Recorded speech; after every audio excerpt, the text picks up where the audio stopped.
y'all, so I just finished reading Delirium, and let me tell you, it was so good. Oh my gosh. Okay, so obviously love makes everyone happy, right? But in this book, love is a disease. It is called Amor Delirium Nervosa. So this book begins with Magdalena, who lives in Portland, Maine. She lives with her Aunt Carol, with her Uncle William, with her cousins Jenny and Grace. And she also has a best friend, Hannah, who is rich. Oh, and she has a sister whose name is Rachel, but she already has a cure. So Amor Deliria Nervosa is a very deadly disease, and it has a lot of side effects. And in the book it says how before everybody thought it was normal until eventually they found a cure and they realized it was actually a disease.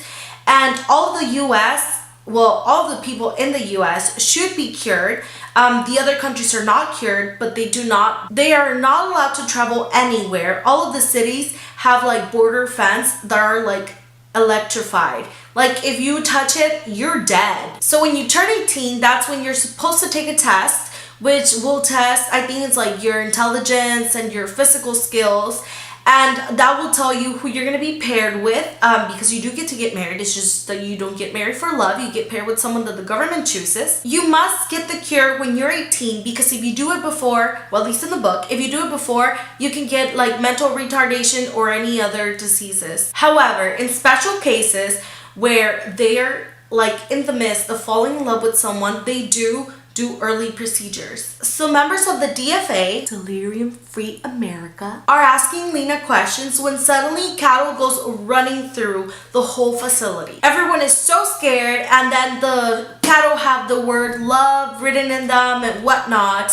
And there's this boy who is laughing who catches Lena off guard. So because of what happened, the evaluations are invalidated. Hannah and Lena love to run. So in one of their runs, they're passing by the laboratories, and they see, well, Lena sees the boy that was laughing, who turns out is a guard. And well, Hannah obviously doesn't know who he is. But he says that supposedly the cattle was because there was a shipping error and I don't know what. So Hannah and Rachel don't have parents. Their dad died of cancer, and their mother killed herself a little after, because she was so in love with him. She was actually with the disease. She had 3 procedures, but she was actually never cured. And before she had her 4th procedure done, she killed herself. She jumped off of the port or cliff. Well, she just like threw herself into the water and drowned. Lena is constantly having nightmares, and she's really scared because she doesn't want to become like her mother, because according to this world, like love is a disease and it's wrong to like love happy times, I guess you can say, because she remembers how her mom used to sing to them and how happy they were. They would dance, and that's kind of illegal. So Lena can't wait to get the cure so she can like not be sad anymore, because her sister Rachel changed completely. Hannah invites Lena to an illegal party at Deering Highlands, and I'm saying illegal not because it had drugs. Well, actually I don't know about that, but they had like alcohol, and they had music that they're not allowed to play, and there was boys with girls in the same room, and that is not allowed. Lena refuses to go to the party, but of course eventually she does, and guess who she sees there? She sees Alex, the guard. So they start talking, and he kind of asks her out on a date, and they start falling for each other. So they start meeting at this house in 37 Brooks, and she kisses him there. Like she's just falling head over heels for this boy. And she starts realizing that the government is wrong, that love is not something bad. Love is not going to kill you. But on the contrary, they're keeping... Okay, so the fences, instead of keeping the disease out, it's actually keeping the people in so that they don't escape anywhere. And Lena's starting to see all the reality. Her and Alex escaped to the wilds, which is where the uncured, well, supposedly no one is supposed to live there, because supposedly they don't exist, but they escaped to the wilds, and she sees how the world is really like, how beautiful nature is, and how there's no rules there, and they're only there for like a few hours. But she gets to see the sky and the stars and dream. So Lena obviously loves Alex, and she tells him about her mother who committed suicide, and She said how her mother used to wear a pin that her father had, which was a silver dagger, I think, with like blue and red. And Alex is shocked, and he's like, how big is a dagger? How big is a pin? And she's like, it doesn't matter. What matters is like my mom. And then she starts like going on and on, whatever. And he's like, Lena, I think your mom is alive. So Lena's results come back, and she gets 5 picks, and she's supposed to pick one boy out of there. And eventually she gets paired with Brian Sharp, who is short, he's skinny, and he has a lot of allergies. And he is really mean. He and his mom go to Lena's house, and he says that she's not as pretty as he thought, because she's not as pretty as how she was in the picture that they gave him. Lena realizes that she doesn't want to live here. She doesn't want to be paired to Brian because she's in love with Alex. Oh, and Alex and Lena also go to the Cribs. The Cribs are kind of like a hospital, like a mental institute, but like a mental institute combined with a jail. So they're going to the Cribs to find Lena's mom, and Lena is denying it. She doesn't think that she's alive because, I mean, she committed suicide.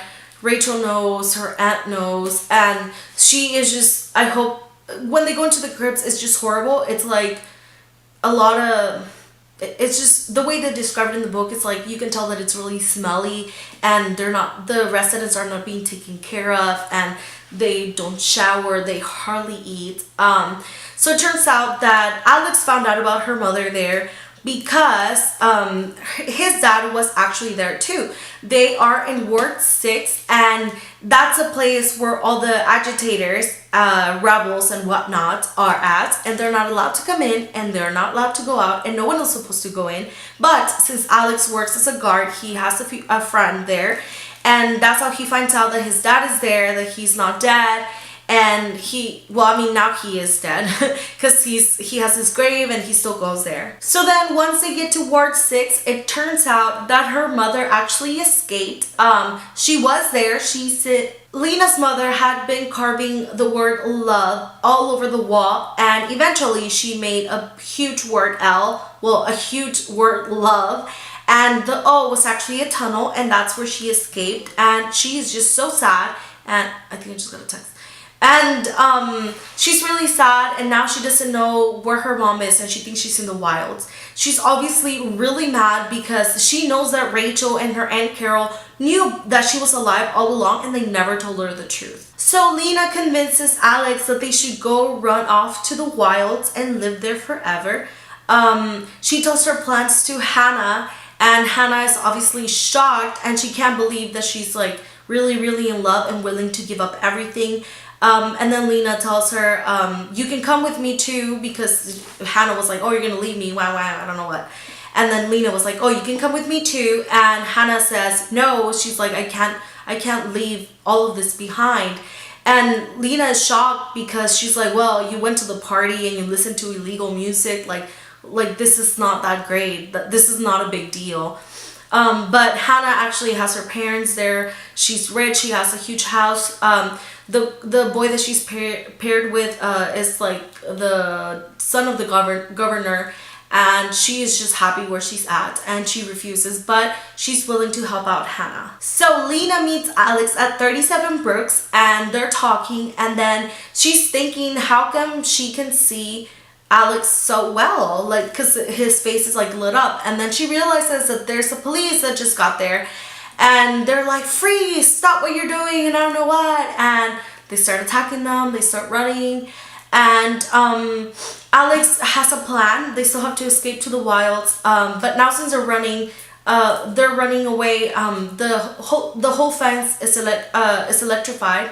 So the whole fence has electricity, and they're in a motorcycle, and I think it was a motorcycle, and okay. So Alex's plan to get away from the police is to both of them cause like to shut off the. So thank God they get away. However, Lena's captured. She's taken to her home, and they're gonna schedule her procedure early just so that she's not infected anymore with the disease.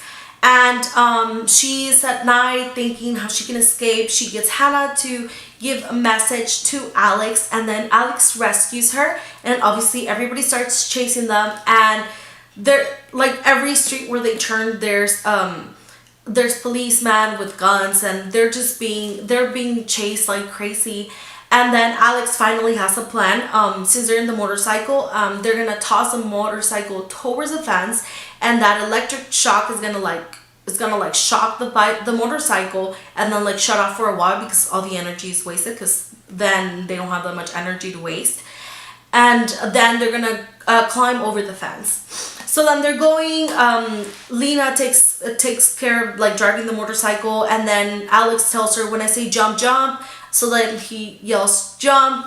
They both fall off the motorcycle. The motorcycle bumps into the fence, and boom, there's a big shock. And there goes the motorcycle, and there they are in the floor. And then the police are getting off their car, and they're running towards them. Oh, and I think there was also a few helicopters. So then Alex tells Lena, since now the fence is shut off for like a little bit, they have to climb over the fence. He urges her to go first, and she's climbing, she's really tired, and she's just, the only thing that keeps moving her forward is the life that she's gonna have with Alex after they're in the wilds, free and in love. And Alex keeps shouting, keep going, go faster, they're right behind us, and I don't know what. And then she obviously is not gonna have time to climb back on the other side, because then they're gonna shoot them. So she decides to just jump off. So then you hear boom, she lands on the floor, and she's waiting for the second thud to like, which is Alex landing, and it doesn't happen. And she's thinking, and she like kind of like wakes up, and she like stands up. She turns around, and she sees Alex still on the other side of the fence. He did not cross. He sacrificed his life for her, and he's being shot at, and she just sees the red seeping through him, all his blood. And then the police just jump over him. And it's really sad. That's how the book ends, and I was so sad. I was so mad. I could not believe that this has happened, because Lena was finally gonna be happy, and then this happened. I was so upset. And this is a great book, like I said, and I hope you guys read it. I read it really fast because it's really great. It's a trilogy. I'm already reading Pandemonium. Well, I'm actually gonna start tonight after I'm done filming this, and I'm excited to see what else happens in the book. Well, I see you guys later, and I highly recommend this. And I also got this at the public library. If any of you guys in my community want to rent it out, I'm about to give it back. And yeah, I hope you guys have a great summer. Love you guys. I'm in heaven on solid ground. It makes my world spin round.